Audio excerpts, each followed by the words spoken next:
Hey, listen, do you guys have your mics turned on? Make sure your mics are turned on, because last show we had a problem. Hey, listen, hey, everybody. This is the Reggie, Ruthie, and Rev show. We're here for episode number 17, season 4, and we've got a really special one today.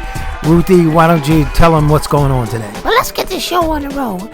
Reginald, I want to thank you for allowing me to take over your show, because it is kind of your show. I want to thank you, because what I'm going to do right now is I'm going to interview the Rev. You know, it's my first public interview, and I'm a little bit nervous right now, so anybody listening to me within the sound of my voice, please understand. If I start stuttering or I start drooling or something like that, it ain't got nothing to do with my old age. It's I'm very, very nervous because I've never done a shocking interview. I've never done any kind of interview, to be honest with you. And I'm going to interview the Rev because story has it that the Rev is a war hero. Of course, you know, I think he's a bloody liar. That's what I think. Yeah. A bloody liar? Yeah, he's a bloody liar. But we're going to expose the truth. We're going to let the Rev tell his side of the story. Was he a war hero or was he not? That's what we're going to get to. And Rev's coming in the studio right now. Reginald, be quiet. Be quiet. Here he comes right now. He's coming. Okay, here he comes. Shh. Hey there, Rev. How you doing? I just want to say that you look mighty sharp today, rather handsome. What is that, a mailman outfit or Boy Scouts? You know, Reginald, I got a right to walk out on this interview now. I'm dressed in my uniform. I proudly served this country. Ruthie, let me tell you something. I fought in combat. 35% of my chest is burned up right now, defending the right for you to walk around looking like a squirrel head. Show some respect, damn it. You did that. You see that, Reginald? I'm trying to be professional like Oprah. I'm trying to be as professional as Barbara Walters. I'm trying to do an interview, and he calling me names. He wouldn't have called Oprah no name. He wouldn't have called her that. Oprah's big and beautiful, and you're not. Yeah. Okay, I'm going to start the interview. Let's start the interview. Okay, we ready? Let's go. Good evening, everybody. This is Ruthie Winfrey, and I'm here with a special, up-to-date interview with a former war veteran. Now, let me ask you something. What is your name? Oh, Lord. This is not professional. The woman know my name. We sit side by side. We do the show every week. And she gonna ask me what my name. Woman, you know what the hell my name is, damn it. Start the interview and stop playing games. You know, Rev, that's your second attack on me. And I'm just gonna tell you, I'm cut from a different cloth from Oprah. You know, I'll whoop your on the stage. I really will. Answer the questions or you get your no violence. Yes, you will. No violence. You don't know me. Rev, chill. Come on, y'all. Okay. Let's get professional.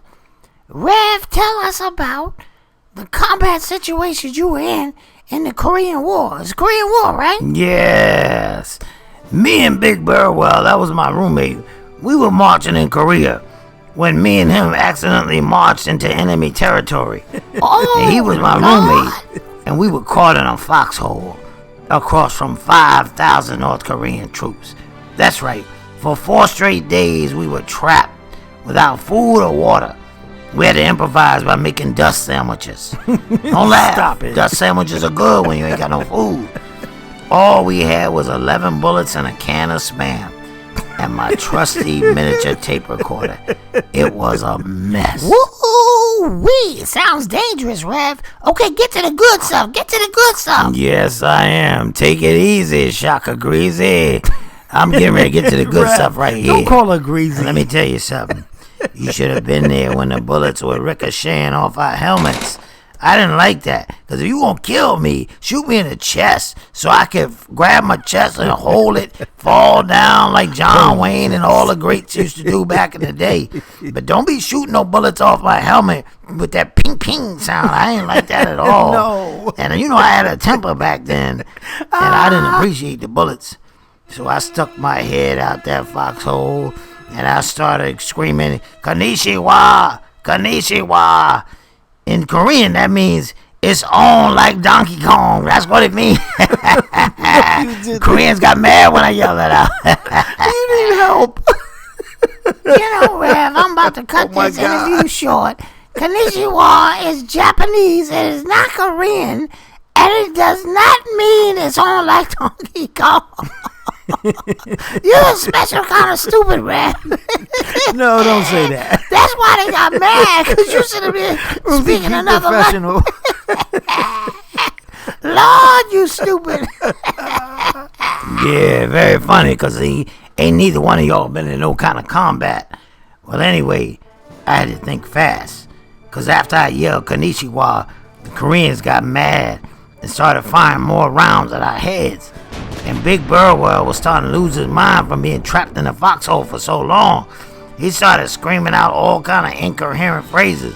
First thing he yelled out, which I knew something was wrong with the boy's mind, he yelled out, "I'm leaving on a midnight train to Georgia." Now see, when you start doing Gladys Knight stuff in the middle of a foxhole, you know something wrong with his mind at that point. It's not funny, because the boy was losing his mind. And then he screamed out, "I'll surrender for a spicy chicken sandwich." And then I knew I had to move quickly at that point, because that boy was losing his mind. He was hungry and losing his mind. Okay, G.I. Joe, tell us how you got out of the situation. I certainly will, Ruthie, as soon as you remove the spinach driplets from your whiskers. Okay, let's get back into the story. Everybody calm down, let's get back in the story. I had to figure it out. I had to move quickly. And then it hit me like a ton of bricks.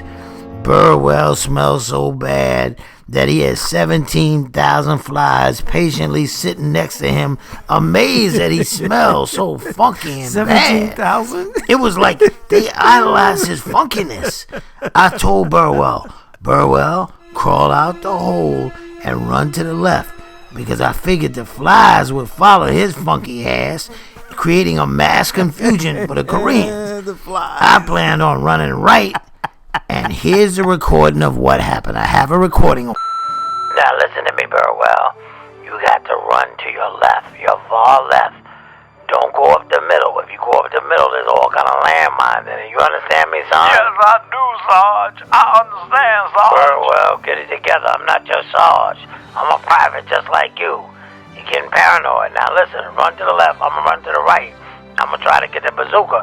But see all them nasty-ass flies that's running up your raggedy, nasty tail, they going to distract people. So go on and do it, boy. Go on for America. Go on and do it. Okay, Sarge. I love you. I love you. Well, go ahead on, man. If you love me, you'd have washed that nasty tail before we started this expedition. Now go on and do what I asked you to do. And Reggie, as soon as Burwell left the foxhole, it was over.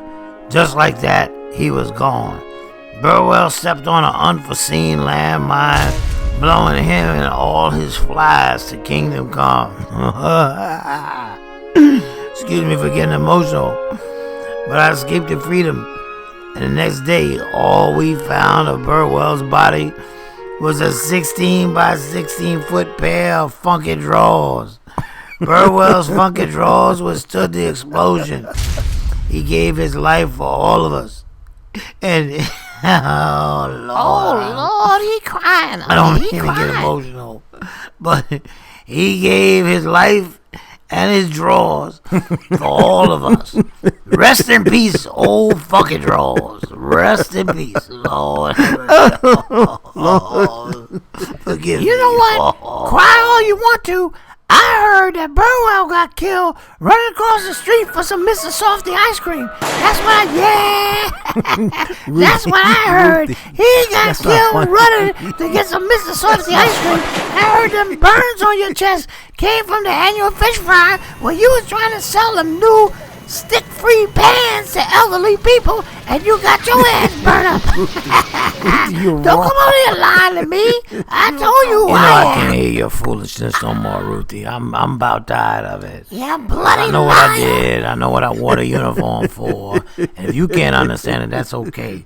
But Reginald, if I could close out the show with a little prayer in honor of Burwell, can I do that? I can do it? I don't have Okay. any problems with it. Go ahead. Both of y'all on lost your mind. That man was running across the street for extra sprinkles on his ice cream and got killed. And y'all Listen to trying me. to play it off like a war story. Dear Father, I'm outta here. Father, I ain't got nothing to do with We this want mess. to thank you for giving us Big Burwell and all of his majestic funk. Lord, Burwell's funk was intoxicating. It stirred your soul. He was the only man that I know that was so funky he could make all the people cry at every wedding he attended. This ought to teach us all that things work for the greater good. Rest in peace, fucking rolls. Fucking rolls. Oh, fucking rolls, rest in peace, Lord have mercy. I can't take it, fucking rolls. Somebody stop this. Come back to us, fucking rolls. Oh, Lord. Ah!